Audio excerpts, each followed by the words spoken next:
नमस्कार, आप देख रहे हैं न्यूज इंडिया। आपके साथ में हूं वंदना स्रोही। बुलेटिन की शुरुआत करेंगे। इस वक्त एक बड़ी खबर, यूपी सरकार ने बड़ा फैसला किया है। वक्फ बोर्ड में शामिल होंगे गैर मुस्लिम सदस्य।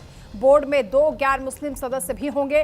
अल्पसंख्यक कल्याण मंत्री दानिश अंसारी का यह बड़ा बयान सामने आया। उन्होंने कहा कि मध्य प्रदेश की ही तरह वक्फ बोर्ड गठित होगा, तो बोर्ड में 2 गैर मुस्लिम सदस्य भी शामिल होंगे।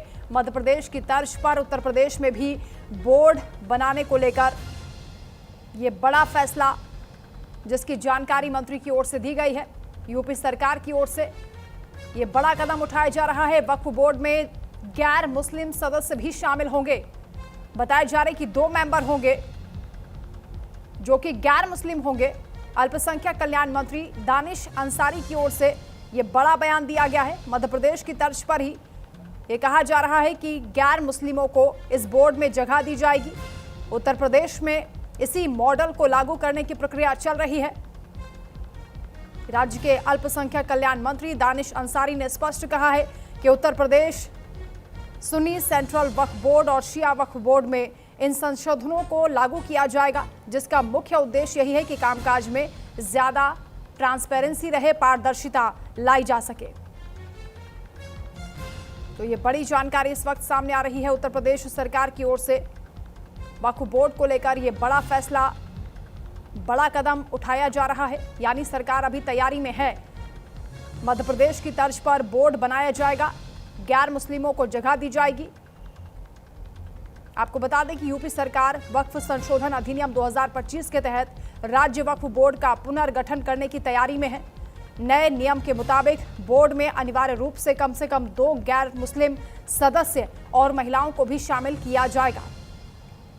दरअसल मध्य प्रदेश सरकार की ओर से हाल ही में नए कानून के तहत बोर्ड में गैर मुस्लिमों को जगह दी गई है और इसी तर्ज पर उत्तर प्रदेश में भी इस मॉडल को लागू करने की तैयारी की जा रही है। आलोक द्विवेदी संवाददाता हमारे साथ जुड़ रहे हैं। आलोक, क्या तैयारी है सरकार की और प्रक्रिया कहां तक पहुंची है? क्योंकि मंत्री का बयान सामने आया जिसमें दानिश अंसारी ये दावा कर रहे हैं कि 2 गैर मुस्लिम इस वक्फ बोर्ड का हिस्सा बनेंगे।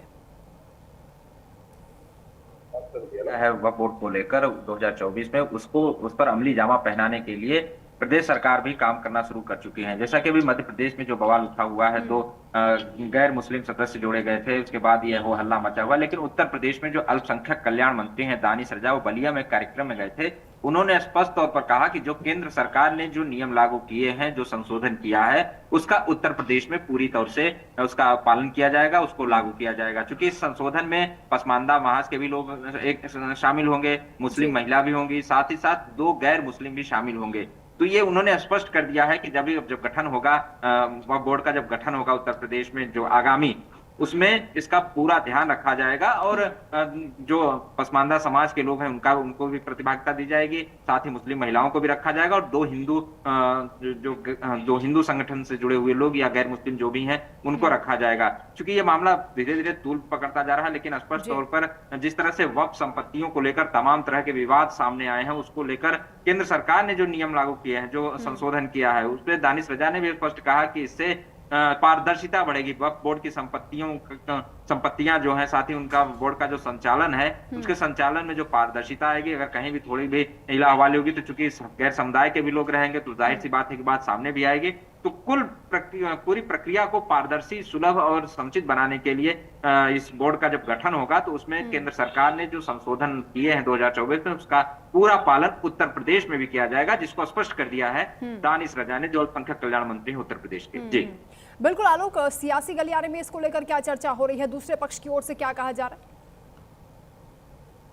देखिए, इस बात को लेकर सियासत गर्म हो चुकी है। अभी 2 दिन पहले मुख्यमंत्री योगी आदित्यनाथ ने भी प्रतापगढ़ में एक जनसभा के दौरान स्पष्ट कहा था कि जब कभी भी वक्फ बोर्ड की बात आती है तो कांग्रेस हो या सपा हो, इनके पेट में दर्द होने लगता है। वहीं कांवड़ यात्रा की बात आती है तो भी इनके पेट में दर्द होने लगता है। तो अगर कहीं भी पारदर्शिता की बात आती है तो उत्तर प्रदेश सरकार इसमें हमेशा आगे रहती है। मुख्यमंत्री योगी आदित्यनाथ ने अपनी मंशा स्पष्ट कर दी है कि जब भी बोर्ड का गठन होगा, पूरी पारदर्शिता के साथ, पूरी नियमावली का ध्यान रखते हुए जो उसका बाइलाज है उसका पूरा पालन किया जाएगा।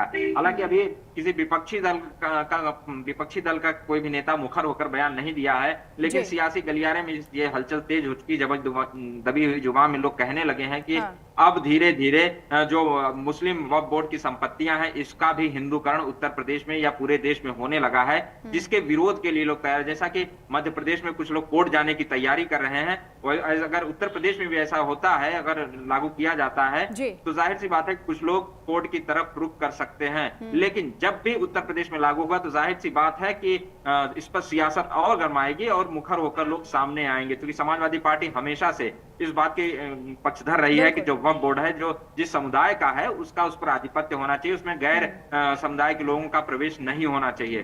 जब लागू किया जाएगा उत्तर प्रदेश में तो मध्य प्रदेश की तरह यहाँ भी विरोध होना लगभग तय माना जा रहा है। फिलहाल सीएम योगी की जो मंशा है वो स्पष्ट कर दिए हैं कि जो नियम कानून बने हैं उसको लागू करके उत्तर प्रदेश में माना जाएगा। ठीक है, बहुत शुक्रिया आलोक आपका तमाम जानकारी के लिए। खबरों में आगे बढ़ेंगे। महाराष्ट्र में यूनिफॉर्म